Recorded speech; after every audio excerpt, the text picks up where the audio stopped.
Shalom. Ya, hari ini kita akan sama-sama merenungkan kebenaran firman Tuhan. Namun, terlebih dahulu mari kita berdoa. Kami mengucap syukur kepada Tuhan pada saat ini ya Bapa. Kami akan merenungkan kebenaran firman Tuhan. Tuhan menolong kami sehingga kami bisa memahami firman Tuhan. Dan melalui firman Tuhan ini kami bisa praktekkan dalam kehidupan kami sebagai orang-orang yang sudah percaya kepada Tuhan Yesus. Inilah doa kami di dalam nama Tuhan Yesus kami berdoa. Amin. Ya, shalom teman-teman, saudara-saudari. Mari kita membuka Alkitab kita di dalam kitab Yakobus. Yakobus pasal 2 ayat 1 sampai 7. Yakobus pasal 2 ayat 1 sampai 7. Saya akan membacakan. Saudara-saudaraku, sebagai orang yang beriman kepada Yesus Kristus, Tuhan kita yang mulia, janganlah iman itu kamu amalkan dengan memandang muka. Sebab jika ada seorang masuk ke dalam perkumpulanmu dengan memakai cincin emas dan pakaian indah, dan datang juga seorang miskin ke situ dengan memakai pakaian buruk, dan kamu menghormati orang yang berpakaian indah itu dan berkata kepadanya, "Silakan duduk Tuan, duduk di tempat yang baik ini." Sedang kepada orang miskin itu kamu berkata, "Berdirilah di sana atau duduklah di rantai ini dekat tumpuan kakiku." Bukankah kamu telah membuat perbedaan di dalam hatimu dan bertindak sebagai hakim dengan pikiran yang jahat? Dengarlah hai saudara-saudara yang kukasihi, bukankah Allah memilih orang-orang yang dianggap miskin oleh dunia ini menjadi kaya dalam iman dan menjadi ahli waris kerajaan yang telah dijanjikannya kepada barang siapa yang mengasihi Dia? Tetapi kamu telah menghina orang-orang miskin. Bukankah justru orang-orang kaya yang menindas kamu dan yang menyeret kamu ke dalam pengadilan? Bukankah mereka yang menghujat nama yang mulia yang olehnya kamu menjadi milik Allah? Jadi judul atau tema renungan kita pada saat ini yaitu jangan memandang muka. Jangan memandang muka atau jangan membedakan orang. Jangan membedakan orang. Jadi surat Yakobus atau surat yang ditulis oleh Yakobus ini tertuju atau ditulis kepada jemaat Kristen Yahudi pada abad pertama yang tersebar dan hidup dalam komunitas-komunitas kecil. Jadi dalam kehidupan mereka mengakui bahwa mereka percaya kepada Yesus Kristus. Tetapi dari ayat yang sudah kita baca bersama-sama tadi, sangat terlihat bahwa adanya ketidaksesuaian antara pengakuan iman mereka dengan perilaku kehidupan mereka. Di tengah tekanan dan sosial dan ekonomi yang berat saat itu, adanya kecenderungan untuk menghormati orang kaya dan merendahkan orang miskin. Jadi kalau kita lihat di dalam ayatnya yang pertama, dikatakan di situ bahwa saudara-saudaraku. Jadi penulis surat ini atau Yakobus ini menyapa orang-orang Kristen dengan sebutan saudara-saudaraku. Artinya bahwa ia bukan sekedar mengajar, tetapi ia juga berbicara dengan hati dari hati sebagai saudara di dalam Yesus Kristus. Dan sapaan ini langsung diikuti oleh larangan yang tegas. Dikatakan bahwa janganlah iman itu kamu amalkan dengan memandang muka.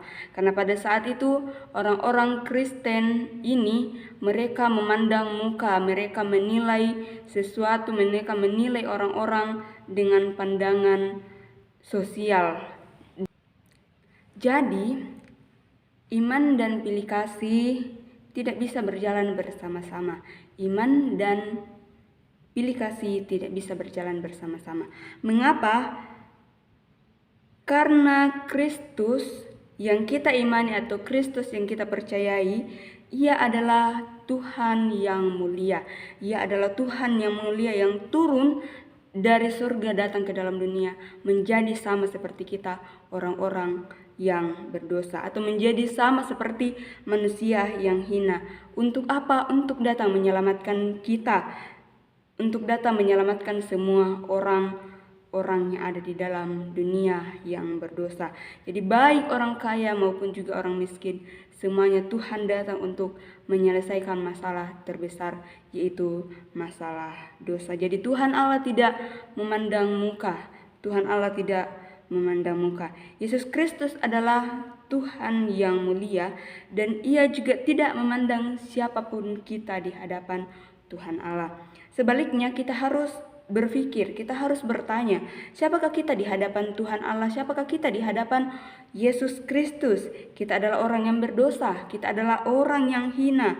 Namun di dalam keadaan kita yang berdosa, di dalam keadaan kita yang hina, Tuhan tidak memandang kita, melainkan Ia datang ke dalam dunia untuk menebus segala dosa-dosa kita di atas kayu salib, sehingga kita bisa dilayakkan berdiri di hadapan Tuhan Allah.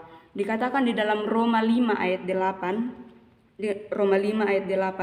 karena Kristus telah mati untuk kita ketika kita masih berdosa.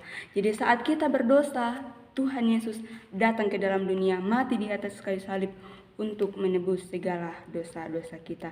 Yesus Kristus tidak memandang muka. Bahkan Yesus Kristus selama pelayanannya di dalam dunia, Ia banyak menyembuhkan orang sakit, bersentuhan dengan orang-orang yang mengalami penyakit kusta, duduk makan dengan orang-orang yang pemungut cukai, bahkan berbicara dengan perempuan Samaria. Dan ini adalah orang-orang yang dianggap rendah oleh dunia.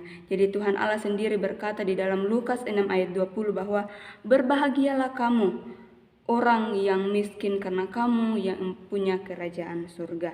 Namun apa yang terjadi pada saat itu? Jemaat saat itu mereka justru lebih menghormati orang kaya karena penampilannya dan menghina orang miskin karena pakaiannya. Yang sebenarnya ini bukan sekedar pandangan sosial saja, melainkan penghinaan bagi pengorbanan Yesus Kristus di atas kayu salib yang sudah diberikan kepada semua orang, dan tidak memandang siapapun kita di hadapan Tuhan Allah. Tuhan tidak memandang status kita untuk Dia datang ke dalam dunia, tapi orang-orang atau jemaat saat itu mereka memandang status orang yang lain, padahal semuanya adalah orang yang sama di mata Tuhan Allah. Jadi saudara-saudara, marilah kita sama-sama merenungkan firman Tuhan ini di dalam kehidupan kita. Mana yang lebih sering kita lakukan? Apakah kita mengukur dengan pandangan manusia, pandangan yang kita lihat dengan mata kita sendiri, ataukah kita menilai dengan pandangan Tuhan Allah yang tidak memandang siapa kita di hadapan Tuhan Allah? Jadi orang miskin di sini adalah orang-orang yang tidak secara materi mereka lebih suci daripada orang-orang yang kaya, tetapi bagaimana ketergantungan kita terhadap Tuhan Allah, atau orang yang percaya dengan sungguh-sungguh akan hidup untuk kemuliaan Tuhan walaupun tidak dipandang oleh dunia,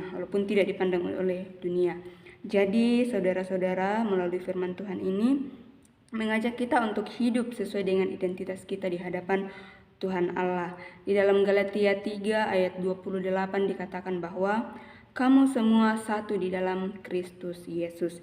Jadi kita di hadapan Tuhan Allah ini satu. Kita sama di hadapan Tuhan Allah. Kita semua adalah orang yang sudah ditebus oleh Yesus Kristus. Maka kita harus juga memperlakukan mereka yang sama seperti diri kita sendiri, karena mereka juga adalah orang-orang yang berharga di mata Tuhan. Jadi sekian kebenaran firman Tuhan, sekian renungan kita pada saat ini. Biarlah melalui firman Tuhan ini kita semakin menyadari siapa kita di hadapan Tuhan dan bagaimana kita hidup sesuai dengan kehendak Tuhan sebagai orang-orang yang sudah ditebus oleh Yesus Kristus. Terima kasih. Mari kita berdoa. Bapa, kami mengucap syukur melalui renungan ini. Kami rindu ya Bapa, kami bisa mengalami Tuhan di dalam kehidupan kami. Bahkan kami juga mempraktekkan kasih Tuhan di dalam kehidupan kami, sehingga kami memandang orang lain dengan kasih Kristus, melihat juga bahwa mereka adalah orang-orang yang sudah ditebus oleh Yesus Kristus. Kami menyerahkan seluruh kehidupan kami di dalam nama Tuhan Yesus kami berdoa. Amin.